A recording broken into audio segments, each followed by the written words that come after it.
Sir Enrico, nagbigay ka ng 500,000. Bakit? Bali, ang issue ma'am, nirecruit ako si Melanie Magtibay Marquez. Paano mo nakilala si Melanie Magtibay Ay, siya Marquez? po ay taga ron sa Saraya, malapit po sa aming barangay. Inalok po niya ako mag-invest dun sa solar. Sabi ko, wala akong perang ganyan. Mm-mm. May sasakyan ng buwa ko. Pinilit nila ipasangla yung ORCR ko. Nagsangla ka ng sasakyan. Opo, para lang pong maibigay dun sa kanila. Okay. Pag nag-invest ka daw ng 500,000, ano ang babalik sa'yo? Ay, nung pinakitaan pala ko nila ng computation, nakikitain ko every week. Kaya Magkano? Depende po sa magagawa, sa output po ng project. Sa weekly daw po, kikita ko nasa 50,000. Tanong ko lang, Sir Enrico, kayo ba ay may negosyo ba kayo? Nagtatrabaho kayo? Nag-aahinti Empleyado? po ako ng mga gasolina mo. Ito bang si Melanie ay may kumpanya? Wala po, bali siya itauhan lang din ng 8 home. Okay. Tauhan siya ng 8 home construction services na pag-aari ni Maylin Hosenia. at ni Nida Pasco. Pasco. Tama, okay. Nakilala mo ba itong si Nida at si Maylin? Opo, kasama po lagi namin yan eh. So, taga roon rin ba sila sa Hindi po, Sariaya, taga Quezon? Kalamba po yan. Nagpaalala po sa akin dyan, ayun si Melanie. Si Melanie, okay. Ito bang si Melanie dati ay meron na kayong transaksyon? Meron po naman. Ano naman ang transaksyon mo Ay, kay dito Melanie? sa gasolina din po. Sa gasolina. So, maayos naman ang Naging okay transaksyon naman nyo. po. Okay. So, ayan ang naging puhunan ay yung tiwala ni Sir Enrico doon kay Melanie dahil meron silang prior business relationship. Correct Okay. po. Pero ngayon pa lang, sasabihin ko na talaga, ang 50,000 na tubo, linggo-linggo, so 200,000 na tubo sa 500,000 na investment ay napakalaking scam.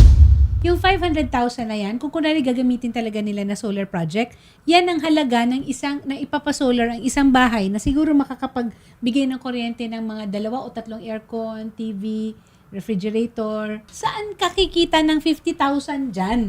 No? 40% in a month. Ha? Kailan mo huling nakausap? Si Nida, si Maylin, o di kaya si Melanie? Last month po, nagpunta ako doon sa Nueva Ecija para nga po mag-blatter sa barangay. Hindi po ako sinipot, tinaguan po ako. Bibigyan rin natin sila ng pagkakataon na sumagot. Opo. 'Di ba? Hindi naman agad-agaran. Baka meron talagang malinaw na pagpapaliwanag. May pirmahan ba kayo? Meron po, ma'am. Meron ka na bang nakita mga project nila?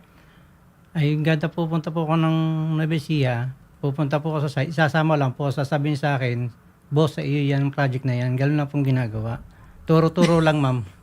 Baka mamaya ang pinakita sa'yo yung pinakamalaking Ay, 4,000 megawatt. Dinala ka doon?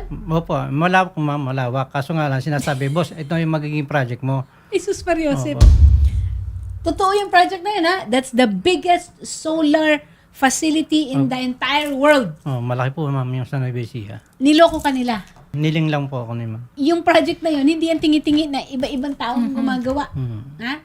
Diyos ko, katakot-takot na engineering procurement contracts ang pinasok dyan at ang inaral dyan. Ay, kaya ma'am Diyos naman na ko. isang lapo yung sasakyan, sabi ko, hindi ako a-approve ng lending niyan kasi wala akong document. Sila po nagawa ng mga fake na dokumento para ma-submit nila doon sa lending. Alam mong fake. Pumayag nga po ako dahil nga po kikita daw po na maganda. Kaya na-encourage na po ako na pumayag po ako. Sila na hindi po ako nag-submit. Sila na po nag-submit sa lending. Pinapirma na lang po ako nung marililas na po ng pera. Kailan ka nag-lending? Kailan na isang layong sasakyan? February po. So, hindi mo na nabayaran? Ay di ako po yung nanghihiram sa aking kapatid. Siya ko na bayad po. Pangako po nila nung ako umuwi na po ng 3 months. Sabi nila, sila na daw po magsusulda ng hulog. Naku, Diyos ko, Ay, baka marimata pa yan. Ay dumating na po yung time na magmamatli. Ang sagot siya, kahit ako yung mag-penalty, babayaran ko yan. Ayun ang sagot mo ni Melanie. Kailan mo binigay yung pera? February? Ferrari, ma'am. March, April, May, June, July. Pero last month pa lang, hindi ka na kinausap. Diba? Nising ko, ma'am. Wala akong... Okay. So ito sana magsilbing aral. Ulit, palagi sinasabi ni Senator Tulfo, anong sinasabi ni Senator Raffy? If it's too good to be true, it is not true. Even in this business, yung sa solar installation, with or without batteries, napakaraming scammer dyan. So mag-ingat po tayo. Marami po silang na-scam. I-refer namin kayo sa tanggapan ni Sir June Roque. Wala lang kasing opisina ngayon, ano? Opo. Ang chief ng National Bureau of Investigation, NBI, na nasa Cabanatuan. Pero ikaw ay taga Sariaya. Sariaya, Quezon. Anong gusto mong sabihin kay Melanie, Nida, at Maylene? Ang habol ko lang po naman sana sa kanila, no, ako'y pumupunta ng Gapan, ibalik nila yung pera. Kaso nga, tinataguan po ako. Ang nahabol ko lang naman yung payment ng sasakyan kasi tagal kong pinag-ipunan niya para lang makapagpundar ng niya tapos mawawala. Ayun lang po ang sinasabi ko sa nila. Bayaran nila yung dapat nilang bayaran para sa akin. Kung sino man pong nakakakilala kay Elaine Magtibay Chumasera, kay Nida Ilerena Pasco at kay Maylene Josenia, bukas ang tanggapan ng Wanted sa radyo, ang Rafi Tulfo in Action, para marinig naman po namin ang panig ninyo. Siyempre, fair tayo. Klaruhin lang, kwentas klaras ito, para mabigyan ng pagkakataon na matugunan rin yung mga tanong. Kailangan mapaliwanagan natin si Sir Enrico kung nasaan na ang tumataginting na ₱250,000. Kung meron pang iba, ang sinasabi mo, Meron sir, po, ma'am. meron pang iba, Meron hindi pa. lang nagkaroon ng pagkakataon. May group chat pa akong ginawa dyan, ma'am. May group chat kayo? Oo. Ilang tao ang nandyan sa group chat na yan? Bukod po doon sa mga employee, mayroon pa pong investor na siguro mga 4 po yung Magkano naman ang nabigay nila? wala po akong idea, ma'am. So, siguro maganda kung mahikayat mo sila para maging, kayo, iisa ang kaso nila. Although, iba-iba Oo. ang mga detalye ng transaction ninyo. Sir, paano mo binigay yung 500,000? Isang bagsak ng 500? Hindi, O- ma'am. Bali, kasama ko yung si Milan. Nag-receive kami ng pera doon sa bangko. Tapos, nung after tomorrow, ma'am, punta kami ng Gapan. Bumili kami ng mga tools na gagamitin sa solar. Ano nga tools?